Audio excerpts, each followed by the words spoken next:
What's up, y'all? It's your girl, JustMojoPeriod, and don't forget the period. And yes, we are here at my first episode of Motivation with Mo. Can y'all believe it? I made it to the big screen, y'all. So our first episode topic is embracing balance while in a fast-paced world. We got Lyrik London in the building. Y'all make sure y'all stay tuned.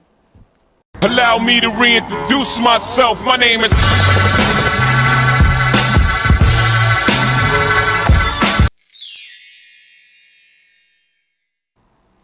Hey guys, so we have Lyrik London in the building. I wanted to bring somebody onto our stage that kind of, embodies what motivation is for other people. Here at Motivation with Mo, we want to make sure that we inspire and we motivate every person to be the best version of themselves.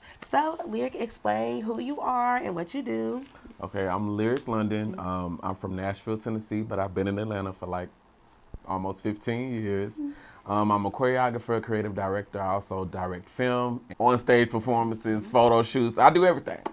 Everything. I've had a clothing line. I've been in Yes. movies. I've been on TV shows. I've done a lot of different things. So all things creative, I do. So I know personally with me and you, we have our own personal relationship. I did your first artist development boot camp. You did. Yes, it's coming up again. Yes, we got another y'all. one coming up. So can you explain that process and what was the whole inspiration of you coming up with an artist development boot camp and your own dance collective? I know you have that as well. Yes. So when I moved to Atlanta specifically to train in dancing, choreography. I wanted to come to better myself because in Nashville there wasn't a big hip hop market, and hip hop was where I kind of like fell into. So of course, when you come here, you start dancing for artists, working with artists as choreographer. You want to work with artists. So a big thing that we see now a lot was the same thing 15 years ago, where a lot of artists needed development. So I did it a lot when I first started really getting into choreography, probably like 10 years ago. But as you can see, as we can all see, a lot of artists do not develop anymore. The need for it isn't really happening as much. So I kind of didn't do it for a while. But I was still working with a couple of artists here and there, but not as much as like at one point I had like 5 or 6 people that I was working with at the same time. So I just felt like after I did the mentorship, which was based on and around dancers, I felt like I should be giving back to the artists as well. A lot of artists want to work with me, but I don't have a lot of time to work with them individually.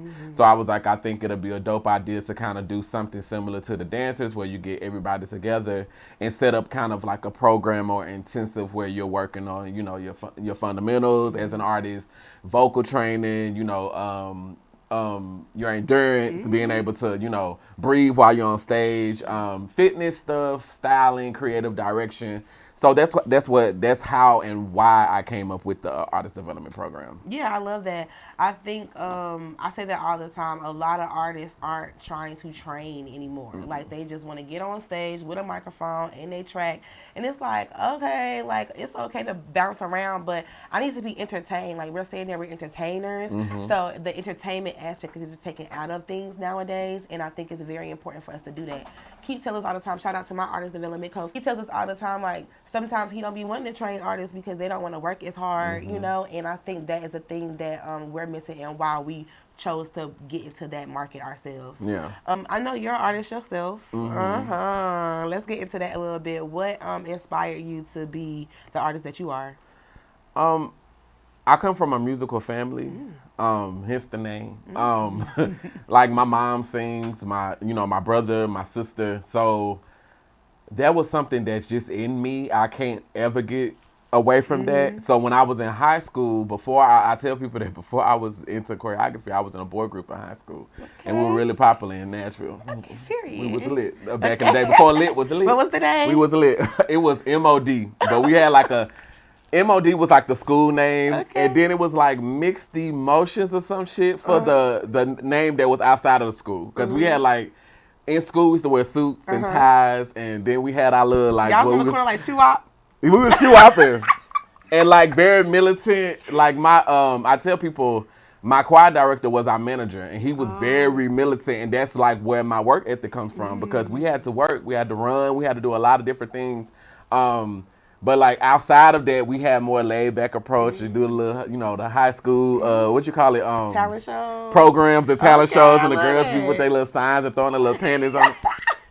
All of that. High school was lit. Getting trained, yeah. Very trained in high school. Very things I have love changed, that. but Yeah, very trained. I love that. But like, so there was some. But when I was doing that, I also I had I was a baritone, so I sung. I was used to singing the meat of the music, and the other guys, it was two brothers. They had very high usher sounding voices, so they sung lead. So there was a journey for me too, because I was so used to singing backup that once I came down here, I was getting into dancing, and I got hired by this group as a dancer, but they started looking for male singers and didn't know that I could sing. So I went through this whole process of trying to find my voice and knowing that I could sing on my own. And that's kind of what led me into doing my own solo stuff. So I was in two groups, one in high school, then another one once I moved down here. And it was a co-ed group. It was with Lamonte Ponder. He was in it too. And then it was three girls and us two boys. So that was cool. So that's kind of like my artistry thing. I do music still, but I do it more so for like a passion. I don't do it to take it seriously and have to worry about doing all the pressures that come with it. Because I felt like I couldn't do choreography, be directing, and be an artist. I just don't. You can, but it's too much. Like everything's not gonna get watered the same. So I just write, make music just for the hell of it because it's therapeutic for me. But it's not something that I like. Like you as an artist and you out here really, really got to do artist development. Like, I'd rather be telling y'all what to do than be in there with y'all. That's the crazy part right now because I'm really not considering myself an artist. Okay, got you. Like, lately it's been like, okay, I want to be taken more seriously as a publicist and as an artist manager. Yeah. I literally did that show with you not too long ago just because you asked me. Just because it was Lyrik. I was like, oh, why not? And then I for some reason, God told me to do it. And then the fact that I was able to utilize that for my platform was the best thing for me. But in my mind nowadays, it's like, I don't want to have the pressures of being an artist either. Yeah. One, I'm getting older. I don't want to be no old ass rapper. You know what I'm saying? That's my biggest thing. I'm like, child, I'm 30-something years old. But then also outside of that, I was like, I don't want to stop doing music because I'm passionate about it. I think it's just more so, okay, let me push my music into licensing more, like movies and placements on TV shows so that I can still make music, but it's not like, oh, I got a tour, or I got to keep up with the real bag, sometimes be behind the camera. So that's my thing. And I love that for you. You said that your family was a musically oriented family.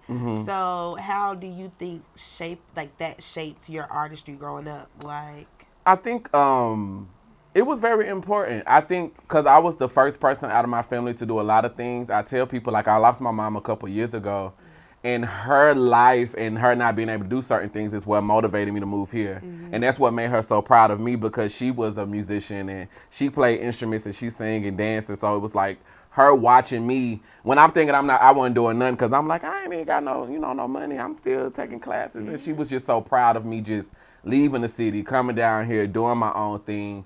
And she really always reminded me of how big of a deal that was because a lot of people don't do that. A lot of people never leave. A lot of people never seek and go out and try to pursue their dreams. So it's a lot. It has a lot to do with my ambition. Growing up in the ghetto, my mom was on drugs and alcohol. Like that is where it made some of my other siblings complacent. It pushed me and it gave me this work ethic that a lot of people that grew up in the hood have where they are workaholic. And they always, nothing's good enough. They always chasing the bag. You know what I'm saying? A lot of drug dealers like that. They have $5 million in the closet and they still out there, to the point that they be in jail for 40 years. Like, you could have got out the game. Right. You could have. But I get it. But I just do it. I put it in a different avenue of my life. I put it in my creativeness versus not hustling. I need to be hustling some money out there. So let me get out there in the car. Like. Sugar daddy, black card. I am single. Okay, come see me. Are you single? I am. I didn't know you was on the street. You back outside? This girl said I'm not. on the streets. I'm on the sidewalk. Oh, okay. So that's, I didn't know you was back got one outside foot like out that. there, Yeah. and I got one foot inside because it just don't be giving that all the time. The streets got pissing, y'all. Yeah. I The realize streets is that. ghetto. The This streets is real. ghetto. Oh, thank you. The streets is real good. I come out my clothes talking about it. You know what I'm saying? It's too hot. It's Yes. too hot. What I was gonna say is I think that's all the mindsets that we have. I was literally just talking to RJ the other day, and I was telling him, I was like, one, I be so like weak that I'm in the position that I'm in, not because it's like I'm a surprise to me that I've gotten this far. It's just that the things that I thought that I was gonna be doing and accomplishing right now is like nowhere near like. Being an artist was my top tier thing. Yeah. And now it's like I'm a publicist at a magazine. I am doing an artist development company myself. I'm managing amazing artists myself. So I think that that's like, to some sort of degree, we put these things in these thoughts in our minds that we're not like worthy enough to have these great things happen to us. I be the same thing. People come home, they be like, "Oh, you in Atlanta? You in Atlanta?" And I be like, "Child, I need to pay my rent. Yeah. Like I need to pay my bills." Yeah. But it's like you said, some people don't make it out, and the fact that we made it out be like such a celebratory thing. Yeah, people you have to that's back celebrate home. that. Yeah. I don't think we celebrate ourselves enough. Yeah, and I think another thing too, a lot of times what I tell people, once you start really getting out here and creating, there's a fulfillment that come with that. Because a lot of times, like you said, when you're growing up, you think it looks a certain type of way. But once you start, it's like, oh, okay, I did the music. Like, I feel fulfilled in it. It wasn't like I wasn't on the Grammys or I wasn't, performing with Michael Jackson. But I actually did it, or I created this film, or I wrote this script. So it's a lot of times and I tell a lot of my mentees that, like, if you just walk in your light, in the passion that you have, whether that be drawing or dancing, a lot of times you'll feel fulfilled. It's not about always who you working with, because sometimes we think about it's the dream artist, but you may end up working with a completely different artist and feel fulfilled, like, I don't even want to do this. And also these things will bring you to what you're doing right now. Like, once you get out here, you start networking, you be like, oh, I'm into this, I'm into that. So it's like, I don't feel like it's anything wrong with that. Yeah, I think my biggest thing right now in the season that I'm in is that God is bringing me into this thing of alignment. Yeah. Like, that's my season. Like, I've been realizing that when things are in alignment with what God has for me, it's like I don't have to stress. Like, even today, we was like, oh, okay, it's like everything's gonna work out the way it's supposed to, and it did, and that's the way I've been living my life in perspective.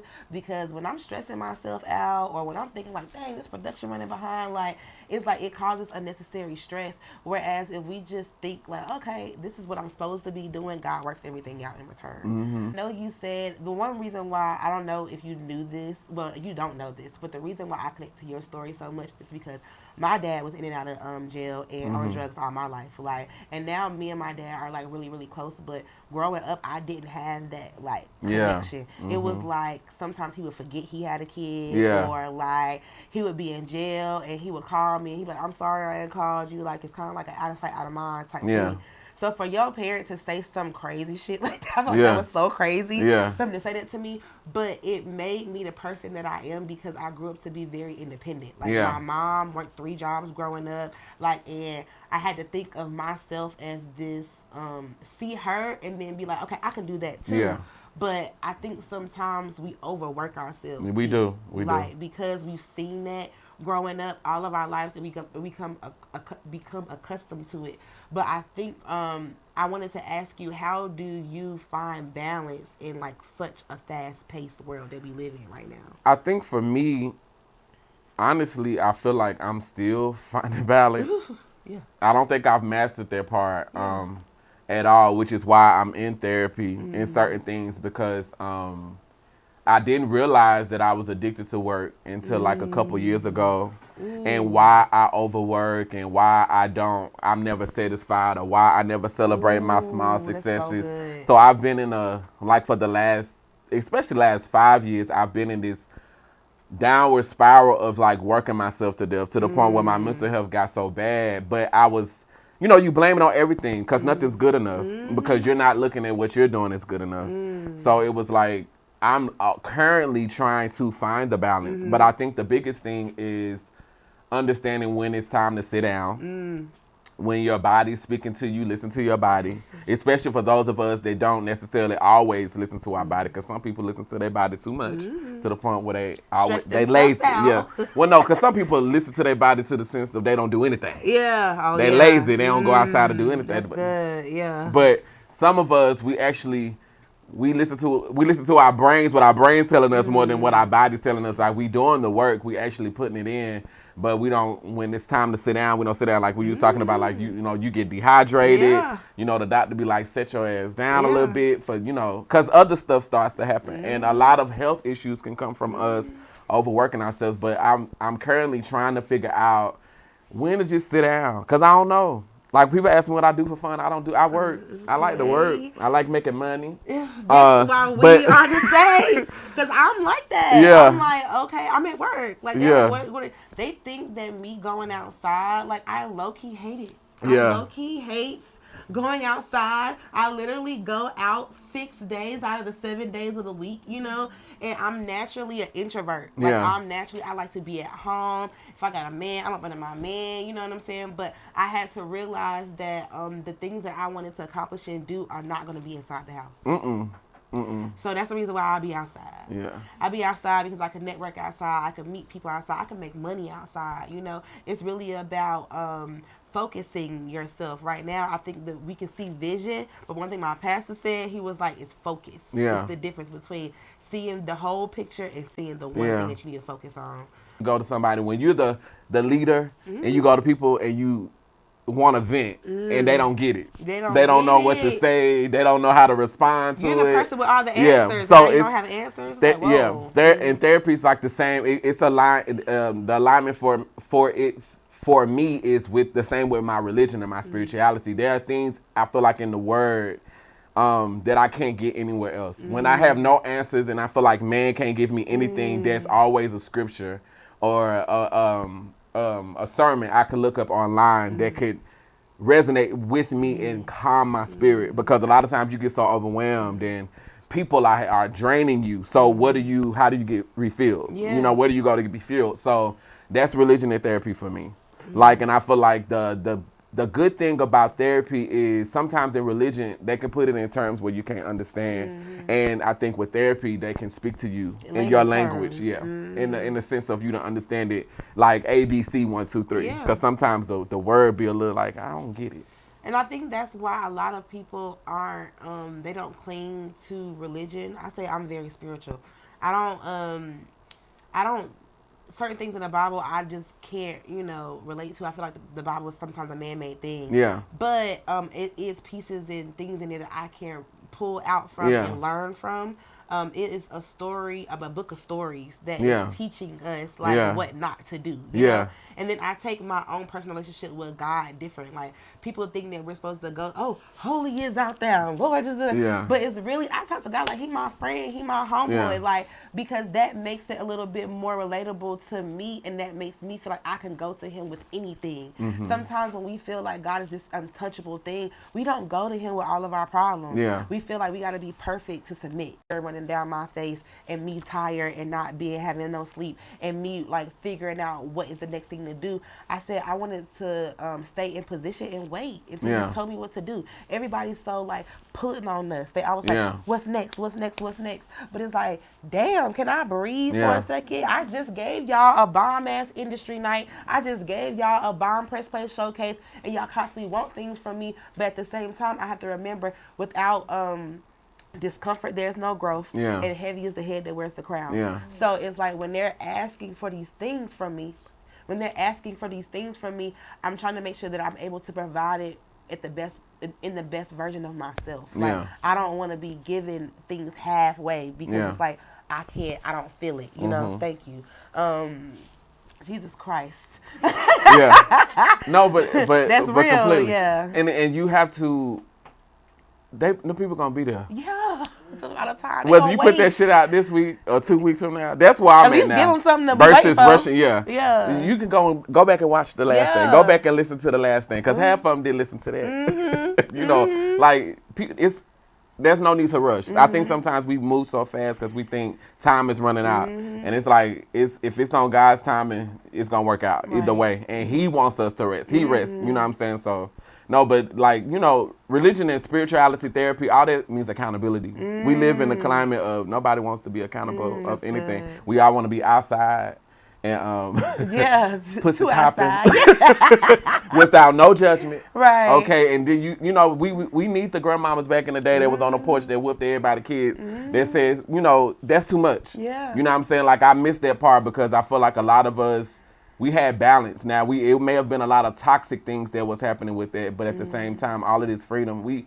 this building is standing because of balance. Yes. Like we can't exist and succeed without no balance. So that's a whole nother different podcast. Yeah, that's So a whole that's a whole different episode. conversation. Bring me back. Yes. We'll talk about that. So we're gonna bring things to a close, but the one thing that I do, the last question I want to ask is, for somebody that's inspiring to be just like you, give them a drop of motivation of what they can do to like keep going. Just quit. Don't do this. It's ghetto. It's not for the weak. No, you have to remember why you started. That's the biggest thing. Because I feel like when you are going the legit route, when you are getting it out the mud, it's the long route. And all we see is the 10 people on the internet that got it quick because Diddy saw him Obama saw, I don't know who saw him. Whoever. But we forget how many other people exist in the world that's not getting it that quick. And I think the internet fools us into thinking everybody's moving so fast. And it's an illusion. It's so many people in our spots. It's so many different people doing the podcast. There's so many people doing this, doing what I'm doing, magazines. And you have to remember that we are one little speck in a whole big spectrum, and it takes time. You know what I'm saying? Visibility takes time. But when you get frustrated, when you get in all the no's, if you don't get the first yes, because it's 1 in a billion chance you're going to get the first yes, the rest of us get many, many no's. You got to remember why you started.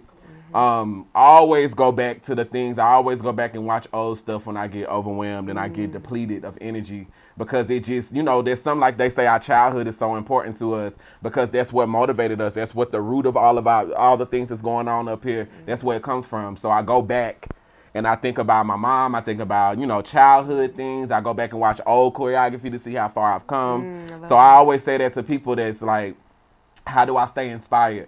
Always go back. You know, always go back and if you have to write it down, the reason why you started, so you can see it every day, because you're going to need that, and build yourself up more than you expect other people to build you up. What you tell yourself is the most important thing. Yes, it's cool. You know, I say other people's compliments is parsley. It's not the salt and pepper. Yes. It's just make it cute. But I got to add the salt and pepper every day. I have to tell myself that I am talented, I am worthy, I am enough, that I do matter, and I have to, you know, make space for myself. Like, people are not going to scoot over. That's another thing. People are not going to scoot over. People are not finna hand you stuff. You made me one person that's like, hey, Mojo, you are awesome. I'm going to put all of this into you. Everybody don't get that. You know what I'm saying? The rest of us, we got to come in the door swinging, pushing people over, scoot over. You know what I'm saying? Like, let me, you know what I'm saying? It don't happen like that. So what you tell yourself is the most important. Make room, make space for what you bring to the table if it's different. Make space for it. There is always somebody out there that fucks with you, that's your tribe, that resonates with you. It may not look like how Beyonce crowd look, but if it's 10,000 people, you can tour with that. You can make money off that. You can say an album. You can eat real good off that, but you got to be okay with it. If not, then do what Beyonce doing, but you can't force other people to like what you like. Go with who like what you like already, and then keep it moving, because everybody don't like Beyonce. You know what I'm saying? No offense, I love you, B, but yeah, we love you. Because girl, I need you to call me. Please tell people what you got up next and where they can follow you at. You can follow me all things Lyrik London, Lyrik, Lyrik is with a K, London, London. I have another boot camp for artists coming up, an artist development boot camp coming up, which is actually next week. So, but if you missed that one, there will be another one. I'm always doing mentorships for dancers. I do creative direction for artists, musicians, drag queens, everybody. RuPaul drag. Yeah, we love that. I fuck with everybody. If your money, if your check clear, okay, I could do something for you. Okay, but just check me out. I do a lot of different things. It's too much to name. But just check me out. I'm that nigga. I'm the plug in the city. Yeah. And it's your girl, JustMojoPeriod. Don't forget the period. Period. Thank y'all so much for tuning in to my first episode of Motivation with Mo here with Lyrik London. We had us a good time. We did. Yes. And yeah, make sure y'all tune into the next episode. We out.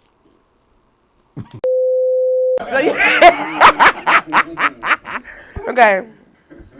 So y'all, a big shout out to our sponsors, Mac and Manny. Shout out to my girl, Slayed by Sturdy, and Kiss by Kels, who beat my face. Kiss by Kels.